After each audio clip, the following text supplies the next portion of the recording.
अस्सलाम वालेकुम गाइस, आज मैं आप लोगों को ज़बरदस्त इन्फो देने वाली हूँ और वो ज़बरदस्त इन्फो किस मुतल्लिक होने वाली है और उससे आपको क्या बेनिफिट्स होने वाले हैं, इसको जानने के लिए आपने वीडियो को लास्ट तक देखना है।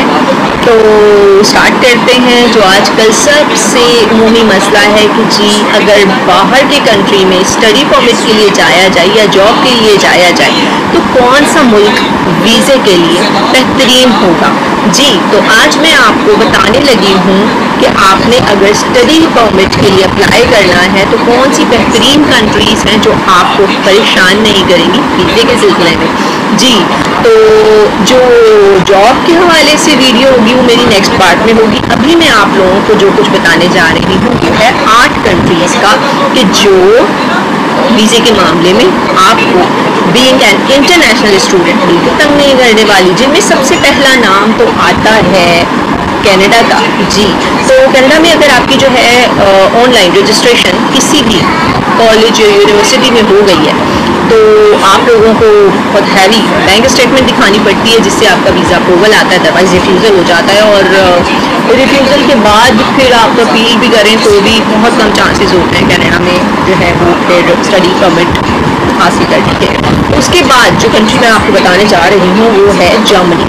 जी तो जर्मनी के मुतल्लिक जो है ये बात तो बड़ी पॉपुलर है कि आजकल जो स्टूडेंट वीज़ा है वो जर्मनी में बहुत जो है वो उसका रेशियो बहुत ज़्यादा है। अगर आप अप्लाई करते हैं तो आपको एम्बेसी के चक्कर जो है वो ज़्यादा नहीं लगाने पड़ेंगे और ऑनलाइन ही आपका सारा काम हो जाएगा।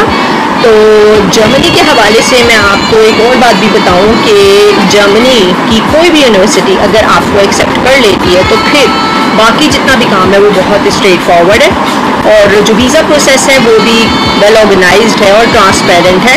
और जितनी पब्लिक यूनिवर्सिटीज़ हैं the most loving thing is that कि जो पब्लिक यूनिवर्सिटीज़ हैं वो ट्यूशन फीस भी चार्ज नहीं करती, तो सेव योर मनी। और इसके अलावा जो लिविंग कॉस्ट है वो भी जर्मनी में रीज़नेबल है। अच्छा, उसके बाद जो थर्ड कंट्री मैं आपको बताने जा रही हूँ वो है ऑस्ट्रेलिया। जी तो ऑस्ट्रेलिया में भी चीज़ें जो हैं वो इमिक अकाउंट के नाम से अगर आप करते हैं तो वो चीज़ों का प्लेटफॉर्म जो है वो बहुत इजी है। अगर डैशबोर्ड पे आपका जो है वो आप डॉक्यूमेंट्स को अपलोड करते हैं और अपनी अपडेट्स चेक करते रहते हैं तो हर चीज़ जो है वो वीज़े के हवाले से ईजी हो जाती है। स्टेप बाय स्टेप गाइडेंस जो है वो आपको देते रहेंगे।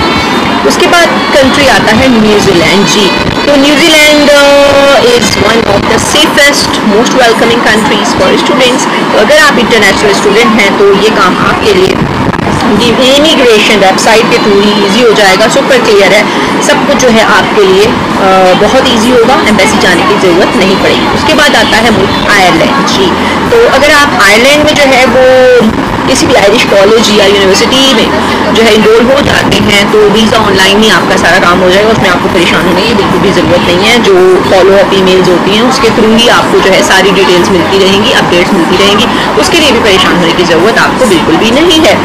उसके बाद आता है कंट्री सिंगापुर। एशिया का ये मुल्क है और डिजिटल सिस्टम है इनका बिल्कुल। उसमें भी आपका अगर एडमिशन लेटर आपको एक मरतबा मिल जाता है तो फिर फर्दर जो प्रोसीजर होगा वो बहुत आसान हो जाएगा। उसके बाद आता है हमारे पास कंट्री,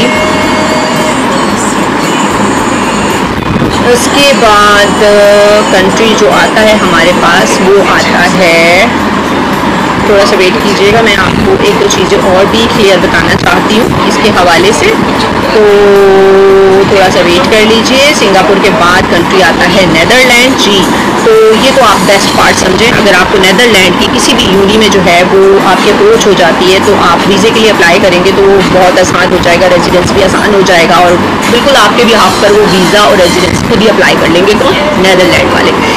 अच्छा, तो जो इंटरनेशनल स्टूडेंट्स हैं उनके लिए ये बहुत फ्रेंडली माहौल है यहाँ पर। अगर आप जाएंगे भी तो जो लैंग्वेज बैरियर्स होते हैं जो आमतौर पर लोगों को परेशान करते हैं तो उसमें भी बिल्कुल भी आपको परेशानी नहीं होगी। वहाँ के लोगों की नेचर जो है वो बहुत अच्छी है। तो इंटरनेशनल स्टूडेंट्स जो है यूँ समझिए कि उनका सेकेंड होम है वहाँ नेदरलैंड में। उसके बाद last but not the least Norway. जी तो नॉर्वे के मतलब मैं आपको बताऊंगी कि जो है बहुत सारी नॉर्वे की पब्लिक यूनिवर्सिटीज़ हैं कि जो ट्यूशन फीस भी चार्ज नहीं करती हैं। तो फिर अगर आप नॉर्वे जाते हैं तो आपके लिए मामला बहुत क्लीन और सिंपल हो जाएगा। और इसके अलावा जो है अगर कोई भी रिकॉग्नाइज्ड यूनिवर्सिटी आपको एक मर्तबा जो है वो एक्सेप्ट कर लेती है, एडमिट कर लेती है, तो बस उसका स्टडी परमिट भी जो है वो ऑनलाइन होता है। बहुत जो है वो जो भी कम्युनिकेशन आपने करनी है वो क्लियरली ऑनलाइन ही होती रहेगी। तो wish you all the best, bye bye.